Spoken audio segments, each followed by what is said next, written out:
ইন্দালিল্লাহ ওয়া ইন্না ইলাইহি রাজিউন। কিলো কিলো কিলো অরিস্কা ডেভ করে গেল কেন?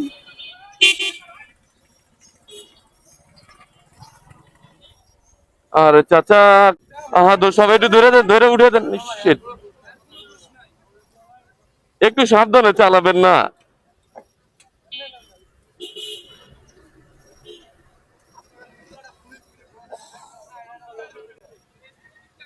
লোকটা ব্যথা পাইছে, এটা হচ্ছে মেন বিষয়।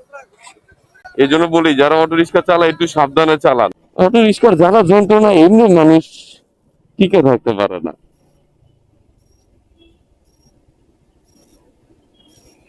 তোরা যখন রাস্তা বের হবি একটু সাবধানে চালা। নিজের ক্ষতি করার দরকার কি, আর অন্যের ক্ষতি বা করার দরকার কি? এই যে লোকটা যেভাবে পোল্টি খাইলো কি পরিমাণ, ওই যে ব্রেক ধরতে পারে নাই, হঠাৎ করে গাড়ি ঘুরে গেছে, বাস পোল্টি হয়েছে। ব্যথাটা কি কম পাইছে রে ভাই?